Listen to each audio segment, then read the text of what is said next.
vaksin COVID-19 yang datang ke Republik Indonesia ini. Terus what's next gitu, selanjutnya apa setelah vaksinnya udah ada, apakah optimisme dari COVID ataupun pandemi COVID-19 ini akan segera selesai gitu ya, jadi nggak ada pandemi lagi. Kita berharap 2021 bisa menyongsong yang jauh lebih baik lagi dibandingkan dengan 2020. Terus banyak juga pertanyaan-pertanyaan seputar keamanan dari vaksin ini nantinya. Ya, nah sebanyak 1,2 juta dosis vaksin COVID-19 ini telah tiba di Bandara Soekarno-Hatta, Tangerang, Banten pada Minggu malam, dan pesawat charter milik nasional Garuda Indonesia yang membawa vaksin tersebut mendarat sekitar pukul 21 lebih 30 menit waktu Indonesia Barat.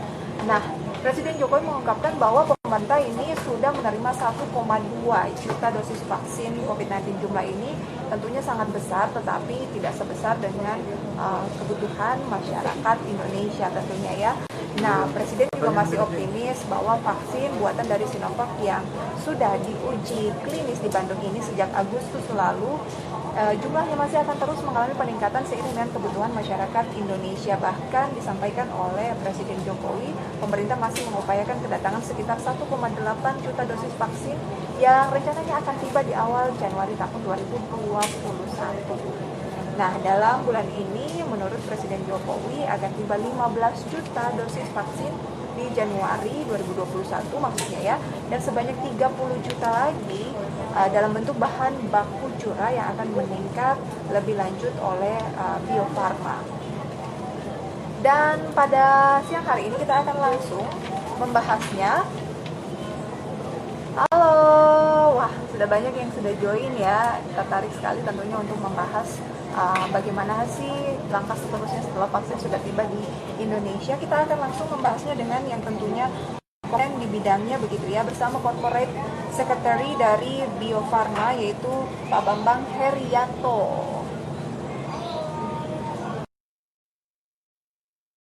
Pada siang hari ini kami menanti Pak Bambang bisa join bersama kita. Selamat kita. Halo Pak Bambang, apa kabar Pak? Halo Mbak Frisa, selamat siang, salam sehat untuk semua. Salam sehat untuk semua. Protokol kesehatan harus tetap diterapkan ya Pak ya. Iya, iya. Pak Bambang udah makan siang belum Pak? Belum. Sama dong Pak, kita ngobrolnya nih sejam. Tapi demi untuk semua lah. Betul Pak, kita akan ngomongin seputar vaksin karena banyak kegalauan di sobat investor IDX. Saya pun juga bahas soal vaksin, aduh nanti gimana gitu ya. Nah Pak, kalau berbicara mengenai vaksin sendiri, benar ya Pak ya, sejauh ini sudah tiba sekitar 1,2 juta. Ya betul Mbak Frisa, jadi pemerintah sudah memperhatikan untuk kecepatan dalam menangani COVID ini, sudah mendatangkan sebanyak 1,2 juta dosis ya vaksin jadi dari Sinovac. Dan saat ini sudah disimpan di Bio Farma di tempat yang memang dipersyaratkan untuk vaksin ya, di cold room namanya, disimpan dalam cold room. Temperaturnya harus dijaga 2 sampai 8 derajat Celcius seperti itu. Oke, 2 sampai 8 derajat Celcius, Pak. Iya, betul. Tapi ini kan namanya itu adalah Sinovac, kan macam-macam ya Pak ya. Ada Pfizer, ada BioNTech, ada Moderna gitu ya. Kalau yang Indonesia ini adalah yang asal Sinovac. Ini masihkah harus dilakukan pengujian klinis lagi, atau sebenarnya 1,2 juta ini yang sudah tiba di Indonesia sudah siap pakai? Ya, jadi ini 1,2 memang sudah siap pakai ya. Dan ini vaksinnya sama dengan yang sedang dilakukan uji klinis di Indonesia saat ini, yang dimulai dari Agustus 2020 lalu tuh. Mudah-mudahan kita bisa mendapatkan izin penggunaan dari Badan POM, diperkirakan bulan Januari. Jadi nanti setelah mendapatkan izin penggunaan dari Badan POM, bisa kita lakukan vaksinasi untuk masyarakat. Seperti itu, Mbak Frisa. Berarti ini lagi proses di Badan POM gitu ya Pak ya? Iya, iya, sedang uji klinis. Oke. Kita sedang uji klinis. Sebetulnya uji klinis sendiri memakan waktu hampir selama 6 bulan, dari Agustus sampai dengan sekitar Mei ya, sampai Mei lah. Karena di dalam uji klinis fase 3 ini ada pengamatan 1 bulan, ada pengamatan 3 bulan, dan ada pengamatan 6 bulan. Untuk pengamatan satu Oke. bulan itu sudah dilakukan di bulan Oktober. Kemudian nanti pengamatan 3 bulan di bulan Desember. Pengamatan yang 6 bulan sekitar bulan Maret ya. Nah, untuk penggunaan darurat karena ini sedang wabah ya, Mbak. Jadi boleh tuh digunakan sebelum selesai. Jadi nanti setelah pengamatan 3 bulan sudah bisa dilakukan emergency use authorization dari Badan POM. Seperti itu. Nah, kedatangannya ini kan bertahap nih Pak Bambang. Sekarang Ya. kita nanti lagi ada lagi begitu. Apakah juga yang nanti akan datang itu berarti misalnya nih ada lagi yang baru akan datang dengan kita lebih banyak di Januari. Nanti akan diuji klinis lagi, kemudian juga mendapatkan persetujuan dari Badan POM, berarti memakan waktu berbulan-bulan juga baru kemudian yang datang Januari ini bisa dipakai mungkin akan di bulan April, bulan Mei 2021. Oh, nggak seperti itu. Jadi nanti cukup uji klinisnya hanya sekali karena nanti yang akan datang berikutnya juga ini vaksinnya sama persis nih dengan yang 1,2. Iya, jadi nanti total yang vaksin jadi ada sekitar 3 juta. Berikutnya nanti ada juga vaksin dalam bentuk apa ya? Balek tuh, ruahan atau produk ruahan yang nanti akan diproduksi, dilakukan proses juga di Bio Farma. Ini sama juga persis vaksinnya dengan yang sedang diuji klinis di Indonesia saat ini. Nah, jadi nanti cukup sekali saja uji klinisnya untuk semua vaksin yang akan datang selanjutnya. Begitu, Mbak. Jadi tidak datang terus uji klinis, tidak datang uji klinis. Ya. Berarti nanti ada yang dengan kata lain ini dalam bentuk bahan baku curah ya Pak?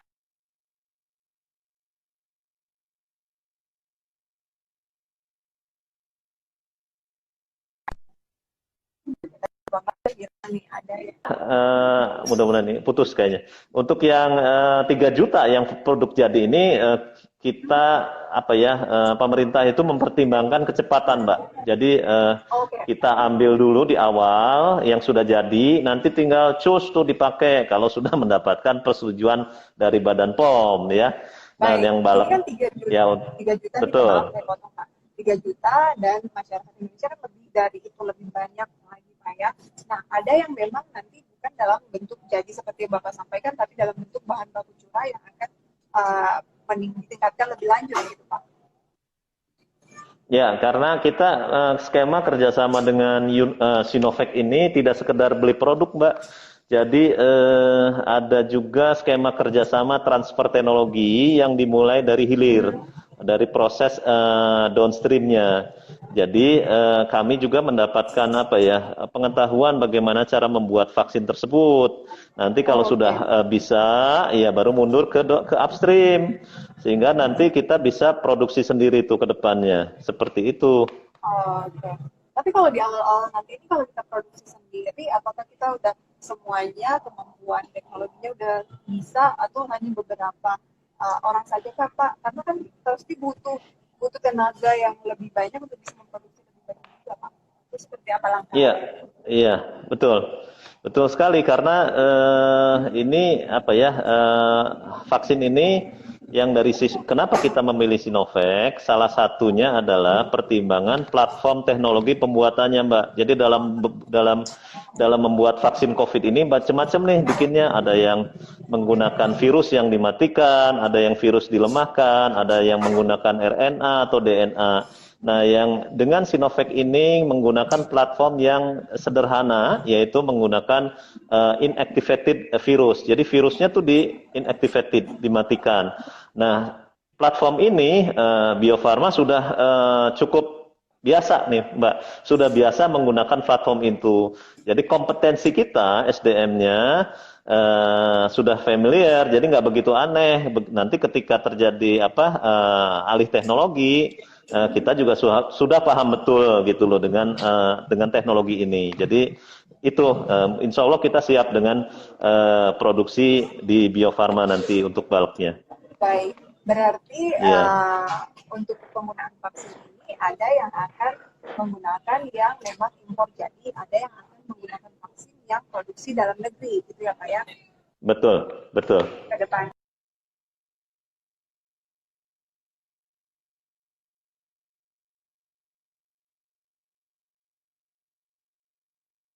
Ya, oke. Bahwa menunggu izin dari BPOM untuk peredaran vaksin COVID-19. Nah, setelah izin keluar, langkah dari Bio Farma selanjutnya apakah akan langsung melakukan distribusi ke seluruh Indonesia atau gimana? Ya, baik, baik Mbak Frisa. Jadi kemarin vaksin sudah datang ya, tanggal 6 Desember, kemudian ada arahan dari Pak Presiden bahwa sekarang vaksin untuk COVID ini gratis nih Mbak buat seluruhnya gitu loh. Untuk sasaran kalangan program. ya Pak ya? Betul, bukan seluruh kalangan. Artinya nanti kan berdasarkan hasil uji klinis sementara ini yang akan divaksin itu usia 18 sampai 59 tahun. Tapi kalau dulu ada namanya program pemerintah yang gratis, kalau sebelumnya ada yang mandiri. Nah, sekarang semuanya oleh pemerintah ditanggung gitu loh untuk program ini. Yang akan mendapatkan vaksinasi ini benar-benar gratis. Nah, Berarti kita menunggu ya. Baik yang Ya, Mbak, gajinya gimana, Mbak? 20 juta, 100 juta Pak, atau gajinya di bawah 5 juta, gratis. Betul, karena ini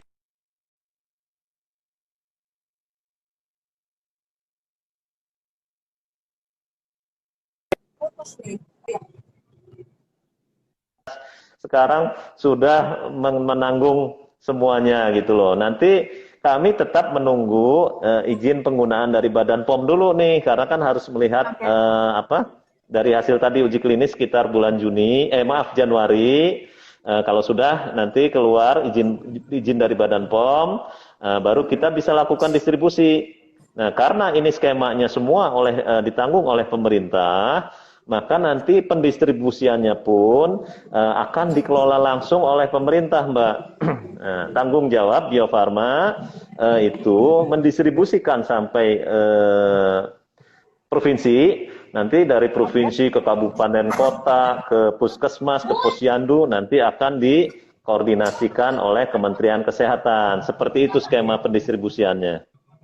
Baik. Ini Pak, mau dikonfirmasi, Sinovac itu adalah vaksin asal dari China ya Pak ya? Nah, soalnya Indonesia negara mana kira-kira Pak yang menggunakan Sinovac juga? Negara yang menggunakan vaksin dari Sinovac ya? Ya, selain Indonesia nanti sudah ada rencana dari Brazil untuk membeli, kemudian ada dari Turki, ada juga dari Chili itu yang sudah punya komitmen untuk melakukan pembelian. Ada beberapa yang berita yang agak kurang pas ya. Katanya Turki dan Brazil menghentikan uji coba vaksin Sinovac. Nah, itu tidak pas karena uji klinisnya juga dilakukan di Brazil dan Turki, dan mereka sudah akan melakukan komitmen pembelian dari vaksin Sinovac ini. Seperti itu. Jadi tidak hanya Indonesia sendiri nih. Ada Mesir juga. Mesir juga mau beli. Mesir. Mesir juga menggunakan Sinovac ya Pak ya? Iya. Rencananya. Iya. Baik. Betul. Kalau di beberapa negara nih Pak ya, persoalan ketika terlalu serius Pak, sudah ditangani gitu ya. Nah, kalau di Indonesia sendiri, Mbak Frisa, boleh diulang pertanyaannya, kita agak putus sedikit. Boleh diulang sedikit? Ya. Kalau misalnya di negara lain dan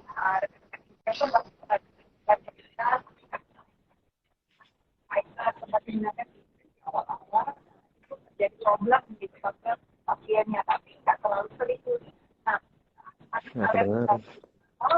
di Indonesia sendiri ada relawan yang menggunakan vaksin COVID-19 Sinovac ini Pak.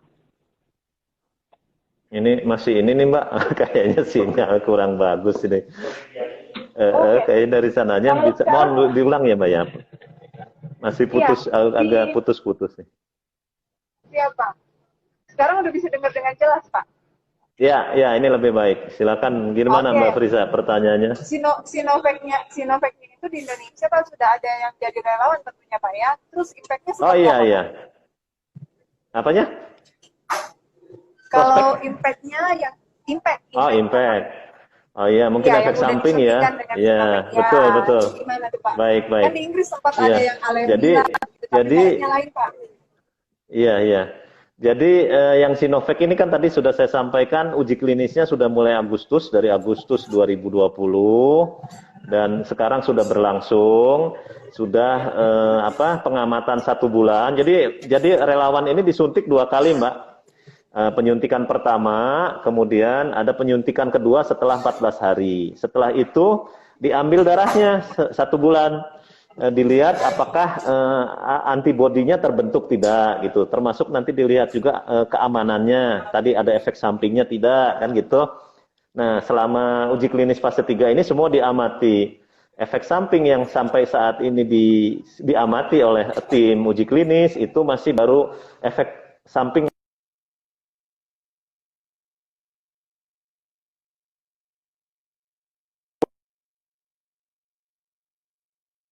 terkait dengan vaksin.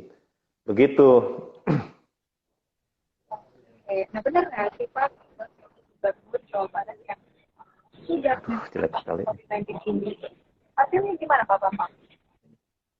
Gimana, Mbak? Maaf, masih kurang ini lagi. Kurang jelas. Kabarnya Gubernur Jawa Barat nih Pak, sudah sempat saat Oh ini. ya. Hasilnya gimana Pak? Oh, yang Pak ini ya, Pak Ridwan Kamil ya. Betul. Jadi ya betul, Ridwan Kamil termasuk salah satu relawan vaksin Sinovac. Cuma kita nggak tahu nih Mbak, selama uji klinis kan memang ada dua jenis yang disuntikan. Pertama adalah vaksin tersebut, yang kedua placebo. Jadi kita belum tahu nih Pak Ridwan Kamil ini mendapatkan placebo atau mendapatkan vaksin gitu. Nah, tapi sampai saat ini beliau kan masih optimis, masih semangat untuk menjadi relawan dan saya kira sampai hari ini tidak ada efek-efek yang serius terhadap beliau walaupun beliau mendapatkan vaksin ataupun placebo.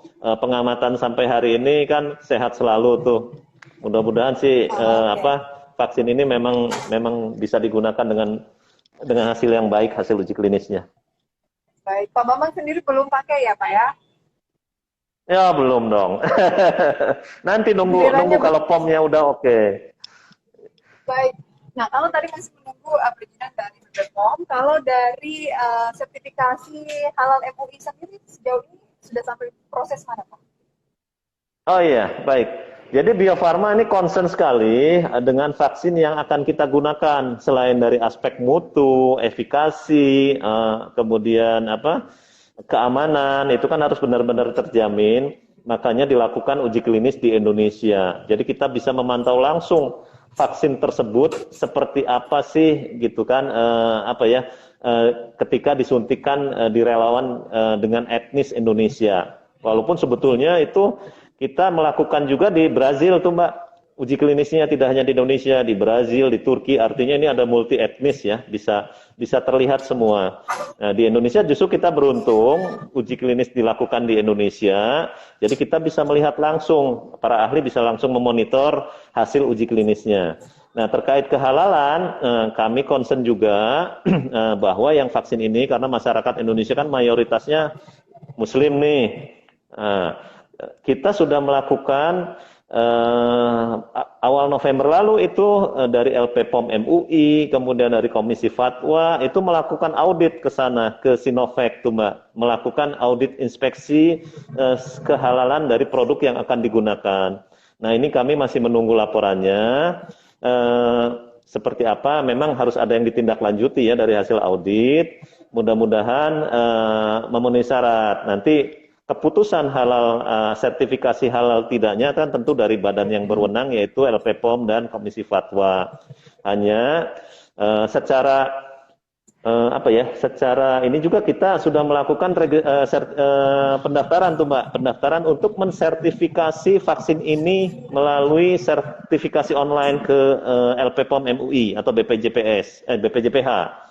Jadi kita juga sudah melakukan pendaftaran untuk mendapatkan sertifikasi halal. Nah ini masih berproses nih Mbak, kita tunggulah. Mudah-mudahan hasil dari evaluasi atau review dari LPPOM MUI dan Komisi Fatwa bisa memberikan hasil yang terbaik buat vaksin ini. Seperti itu Mbak Frisa. Tahap pertama Januari diperkirakan sudah akan mendapatkan izin dan sudah mulai akan didistribusikan. Banyak nih Pak dari Sobat Investor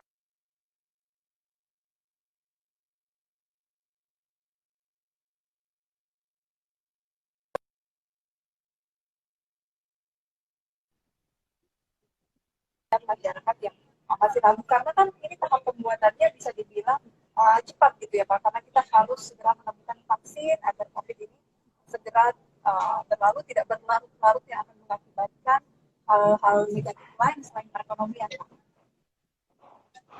Oke, baik. Jadi kalau vaksinasi COVID ini kan sebetulnya bukan menggantikan protokol kesehatan ya Mbak ya, tetapi melengkapi strategi melawan pandemi COVID-19.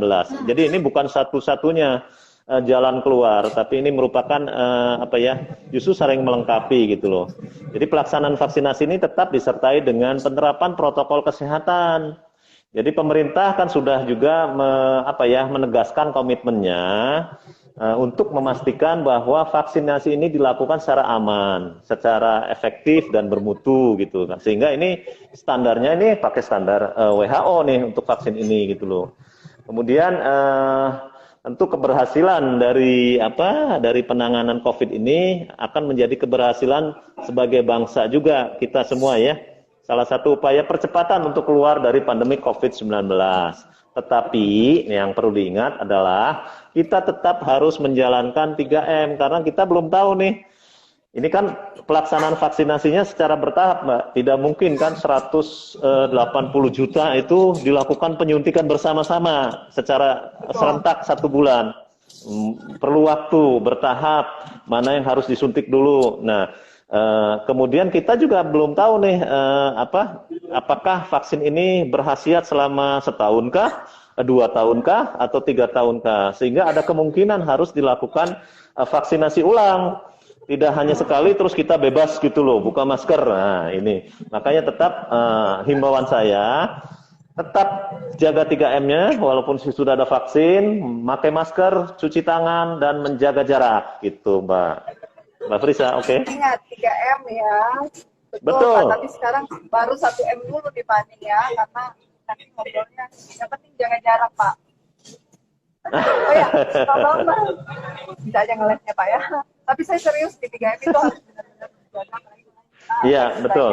Orang gitu mendekati hari-hari ini ya Pak ya.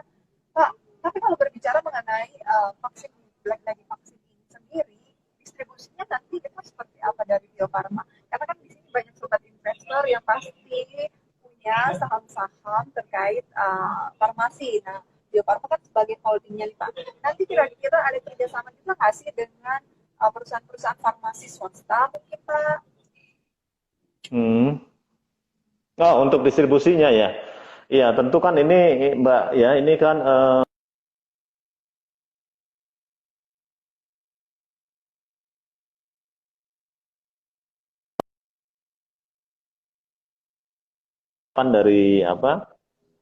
dari kita semua, tidak hanya pemerintah, terus tentu akan melibatkan lintas sektor ya, swasta juga mungkin akan dilibatkan terutama dalam pendistribusiannya, termasuk dalam pelayanan rumah sakitnya. Tidak mungkin rumah sakit pemerintah atau hanya puskesmas yang diandalkan, bisa jadi nanti melibatkan juga rumah sakit swasta, klinik-klinik swasta, sehingga semuanya bergerak bersama. Nah, ini tentu yang harus disiapkan secara sama-sama. Jadi pihak swasta juga tentu terbuka untuk dilibatkan gitu loh. Jadi tidak hanya Bio Farma saja, pemerintah saja, karena ini besar sekali yang harus ditangani. Karena biasanya program vaksinasi kita kan yang rutin sudah dilaksanakan pemerintah tidak banyak, Mbak, hanya 5, taruhlah 10 juta, 20 juta, ini lebih dari itu gitu. Sehingga ini akan melibatkan seluruh stakeholder nih untuk biar supaya sama-sama kita menangani ini, termasuk pendistribusiannya, seperti itu. Persiapan dari Bio Farma sejauh ini udah seperti apa nih Pak? Kan Januari udah dekat, terus kita kan akan libur yang cukup lama nih Pak, meskipun ada yang dipangkas oleh pemerintah, tapi kan tetap aja waktunya mungkin tidak seefisien kalau bulan-bulan yang lain selain akhir tahun Pak. Maksudnya persiapan apa nih Mbak? Persiapan mungkin untuk bisa bekerja sama dengan yang terkait lainnya Pak, karena kan Bio Farma ini tugasnya berat banget di distribusi ini kan nggak mudah ya Pak ya?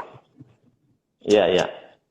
Jadi gini Mbak Frisa, bahwa ini kan program vaksinasi ini karena semuanya gratis diberikan oleh pemerintah, tentu mekanismenya ini akan dibuatkan dulu. Kementerian Kesehatan sebagai leading sektornya yang akan membuat. Jadi seperti apakah nanti ketika vaksin ini datang, mana yang harus diprioritaskan divaksinasi, daerah mana yang harus divaksinasi duluan, apakah ada yang zona merah atau zona hitam dulu gitu. Ataukah tenaga kesehatan, TNI Polri, guru, dan seterusnya. Ini sedang disusun nih roadmap-nya oleh Kementerian Kesehatan. Jadi kita menunggu, nanti kalau setelah izin dari Badan POM keluar, pemerintah saat ini juga sedang menyiapkan, nanti ketika ini keluar, sama-sama, nah akan terlihat seperti apa jaringan pendistribusiannya, lewat provinsi, kabupaten kota, kemudian ke puskesmas, bisa juga nanti masuk rumah sakit swasta, klinik swasta, semuanya bisa diintegrasikan untuk pendistribusian ini dan juga untuk pelayanan vaksinasinya sendiri. Jadi jangan khawatir, insya Allah semua masyarakat bisa difasilitasi untuk mendapatkan vaksin. Tapi bertahap gitu ya Pak ya? Bertahap, betul. Ya ada gilirannya lah, seperti kita nonton ya, kan mana dulu gitu kan, oh saya duluan, nanti Mbak belakangan, atau Mbak belakangan saya duluan gitu. Nah ada lagi nih yang nanya, Sobat Investor, vaksin dimulai kapan sih? Vaksin itu rencana perizinannya akan diperoleh di Januari ya Pak ya? Dan masih betul. antar kementerian lembaga yang kemungkinannya juga akan segera langsung dimulai secepatnya gitu ya Pak? Betul. Ya tentu kita semua berharap ya supaya ini vaksinasi ini segera bisa dilakukan. Tapi kan ada prosedur yang harus dilalui, ada standar regulasi yang harus dilalui. Karena kan ini harus betul-betul dijamin keamanannya, khasiatnya juga harus betul. Mutunya juga harus baik. Jadi kita sabar, mohon bisa bersabar. Mudah-mudahan nanti di Januari izin penggunaan dari Badan POM kita peroleh.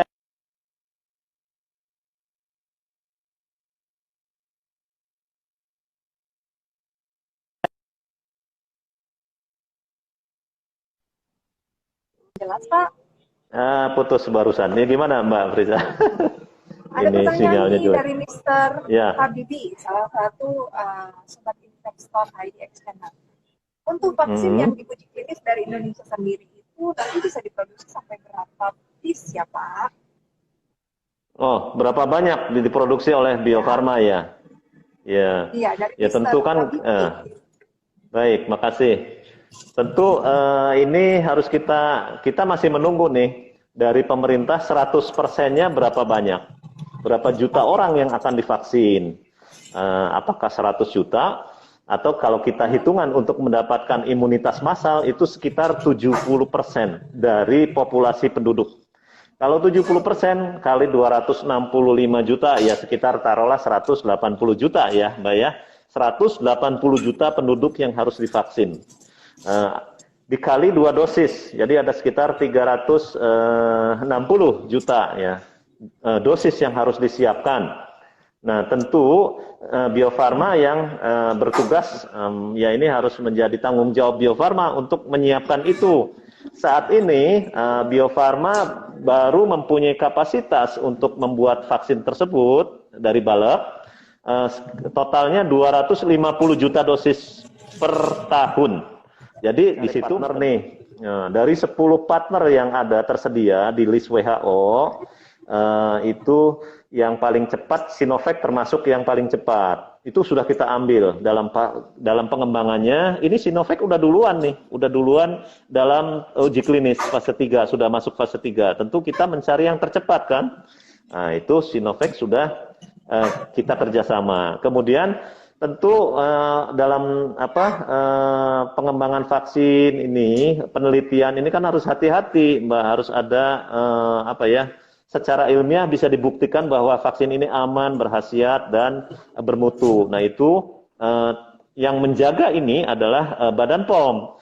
Jadi Badan POM ini benar-benar harus bisa menjamin vaksin yang akan digunakan di masyarakat ini aman dan berkhasiat. Untuk itu ada standar tertentu yang dipegang baik secara nasional maupun internasional. Jadi kita nggak buru-buru terus langsung disuntikan tanpa memperhatikan aspek-aspek tadi.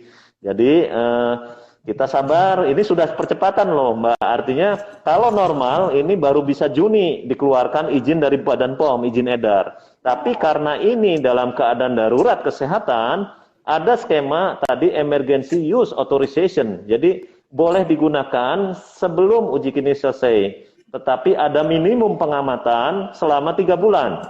Jadi 3 bulan uji klinis itu boleh dilaporkan dulu untuk mendapatkan izin kedaruratan penggunaan. Nah, seperti ini sudah termasuk cepat. Begitu, Mbak Friza. Iya, kita udah cepat ini. Termasuk yang vaksin-vaksin lain ya, vaksin lain di luar negeri juga sama menggunakan skema emergency use authorization. Mereka juga melakukan itu. Saking cepatnya nggak perlu khawatir ya Pak ya, meskipun uji klinisnya juga belum selesai, tapi emergency harus digunakan, nggak perlu khawatir ya Pak ya. Iya, nggak dong. Nanti kita gitu ya. enggak, ya, karena gini, karena kalau platform inactivated vaksin ini platform yang sudah tahunan, puluhan tahun digunakan, ratusan tahun. Platform ini tradisional, sederhana, dan efek sampingnya sudah banyak dikenal tuh Mbak. Sudah banyak data keamanannya. Tadi yang saya sampaikan, nyeri-nyeri, suntik aja di sini suntik nyeri, oh iya, kemerahan sedikit sehari selesai gitu. Belum pernah belum pernah ditemukan efek samping serius yang berhubungan dengan vaksin tersebut. Kemarin ada tuh yang ada yang disuntik katanya terus pingsan ya. Nah, itu Pak saya mau bilang, orang tua kan tidak takut suntik banget sampai bikin nangis. Itu pingsannya bukan karena vaksin tapi karena disuntik pingsan gitu. Jadi disuntik apapun dia pingsan. Begitu. Begitu, Mbak. Terus Pak, kalau standar ataupun prosedur operasional SOP nantinya ke tenaga medis sebelum melakukan penyuntikan vaksin itu juga sudah mulai disosialisasikan tidak Pak, pelatihan terbuka mungkin atau ada pelatihan seperti apa sih Pak? Karena kan itu tenaga medis nanti semuanya kan seluruh pendidikan. Ya, jadi betul. Jadi tentu pemerintah kan ini sedang menyiapkan Mbak ya, karena kan ini programnya besar tadi melibatkan jutaan orang, kemudian melibatkan juga banyak tenaga kesehatan. Nah, ini perlu disiapkan juga. Saat ini informasi yang kami peroleh dari Kementerian Kesehatan sudah ada 31.000 petugas kesehatan yang dilatih di training, vaksinator. Jadi yang akan menyuntikkan itu harus di training dulu Mbak. Jadi nggak sembarangan nanti saya yang menyuntik itu kan nggak bisa.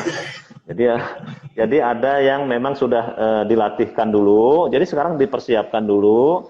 Ada sekitar 31.000 untuk 10.000 puskesmas, 10.000 lebih puskesmas. Tentu ini jumlah ini akan terus ditambah karena ini perbandingannya baru 1:20. Jadi satu bisa melayani 20 orang.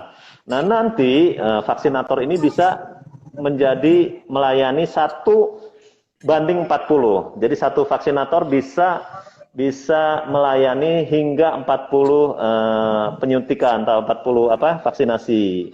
Nah, seperti itu. Nah, yang lainnya juga harus disiapkan. Memang itu sudah ada SOP-nya. Nah, sudah juga dilakukan simulasi penanganan pelaksanaan vaksinasi di beberapa puskesmas Ini sudah dihadiri juga oleh Bapak Presiden tanggal 18 November lalu di Puskesmas Tanah Sereal di Bogor nih. Itu dilakukan kapan misalkan pasiennya datang, berapa lama harus disuntik, kemudian dimonitoring dulu setelah penyuntikan 30 menit. Nanti ada edukasi juga bagaimana kalau terjadi sesuatu harus melaporkan kemana gitu. Nah ini semua sedang disiapkan oleh pemerintah. Seperti itu, Mbak Frisa. Agak sabar ya, biar Iya, betul. ada nyeri-nyeri yang terlalu signifikan seperti yang disampaikan tadi ya. Pak, pertanyaan selanjutnya ini dari Ebenezer 15. Halo Ebenezer, kalau ada efek samping serius, apakah penanganannya gratis juga? Iya, iya. Semua efek samping itu disebut dengan namanya kejadian ikutan pasca imunisasi atau KIPI, Mbak. Semua. Misalkan kalau nyeri-nyeri, tapi kalau nyerinya kok bisa seminggu, nah ini harus dilaporkan. Nanti ada tim atau Komnas KIPI, Komite Nasional Kejadian Ikutan Pasca Imunisasi yang akan memonitor pelaksanaan imunisasi ini. Jadi nanti kalau ada Mbak Frisa misalkan disuntik nih, kemudian bengkak terus selama seminggu, itu dilaporkan, bisa dilaporkan ke Komnas KIPI. Nanti ada juga Komda, Komisi Nasional Kejadian Ikutan Pasca Imunisasi, ada Komda KIPI, Komisi Daerah untuk penanganan KIPI kalau terjadi KIPI. Jadi jangan khawatir, semua ini dipantau nih oleh para ahli, di semua daerah juga akan dilihat, di 34 provinsi juga sudah disiapkan untuk melakukan evaluasi KIPI ini, monitoring kalau terjadi kejadian ikutan pasca imunisasi, begitu. Baik Pak, nah ini karena memang dosisnya masih terbatas, apa mungkin yang bisa disampaikan kepada sobat investor yang reguler saat ini, Pak Bambang, untuk bisa mungkin mengantisipasi sambil menunggu giliran dapat vaksin gitu ya Pak. Apa yang harus dilakukan selain 3M tadi Pak? Karena saya yakin semua juga sudah menerapkan 3M ya, pasti begitu kan, seperti investor. Iya, sebetulnya kan karena ini kan kalau corona ini kan sebetulnya virus Mbak ya, virus.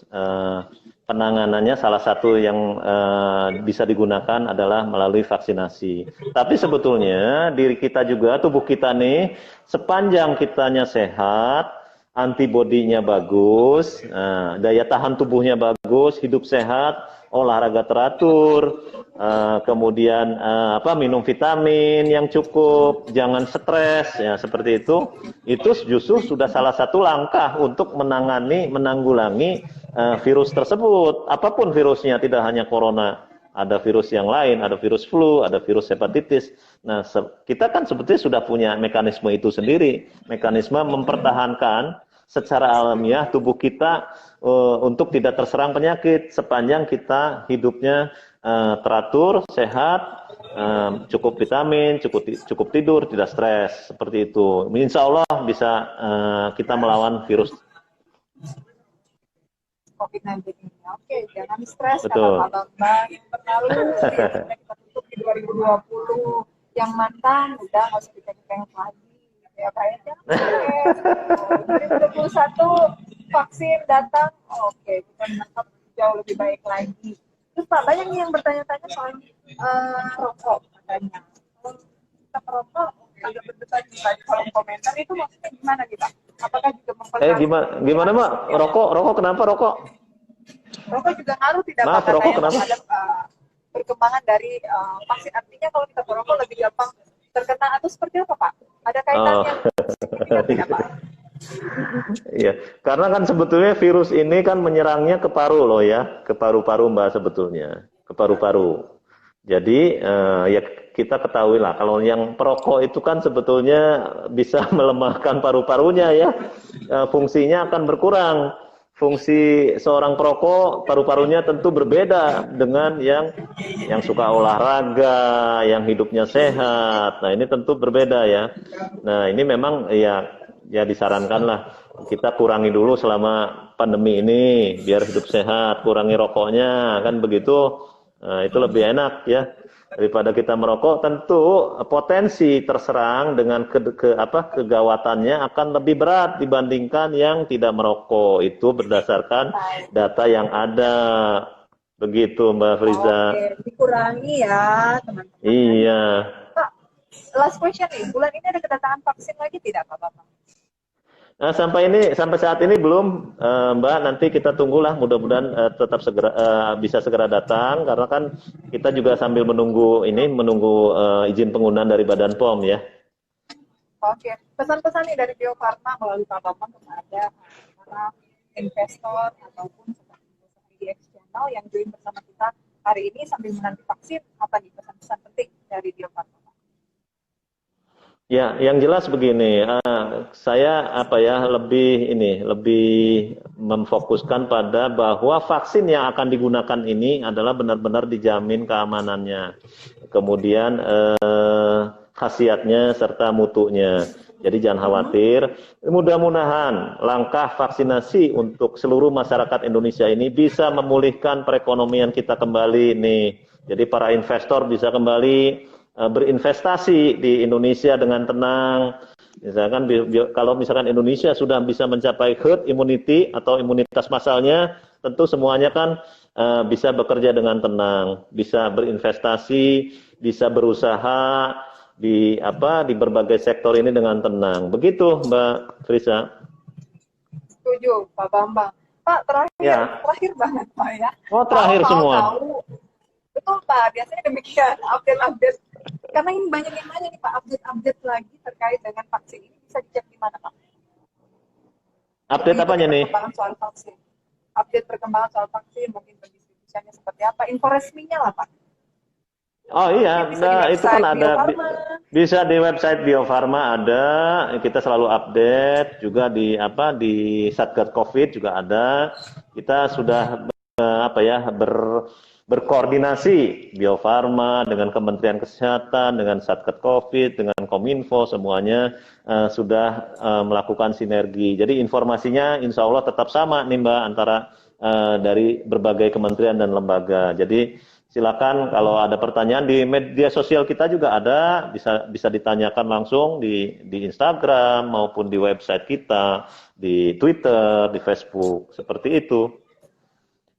Baik, semoga kita semua ini, bukan semoga tapi harus terus mendukung kerja dari pemerintah, termasuk juga Bio Farma dalam proses pendistribusian. Kita doakan ya Pak ya, berjalan dengan lancar, kemudian juga pandemi segera berlalu dengan segala upaya yang dilakukan oleh Bio Farma juga. Pak Bambang, terima kasih banyak atas waktunya. Sukses dan salam sehat selalu Pak, jangan lupa makan siang. Sukses, Bio Farma. Ya, Oke Mbak, terima kasih semuanya. Salam sehat semua untuk semuanya, juga para pemirsa IDX Channel dimanapun berada. Ya. Terima kasih Pak. Sama-sama. Oke, itu dia tadi perbincangan kita bersama dengan Pak Bambang. Ini adalah sekretari dari Bio Farma. Kita membahas mengenai vaksin yang sudah tiba di Indonesia. Kemudian nextnya apa? Sudah dijawab cukup lengkap oleh beliau. Dan kami juga mengucapkan terima kasih untuk rekan-rekan sobat investor yang dari tadi sudah mantengin Instagram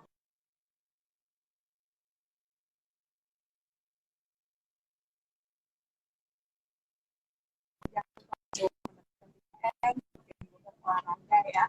Dan sampai berjumpa di live IG selanjutnya.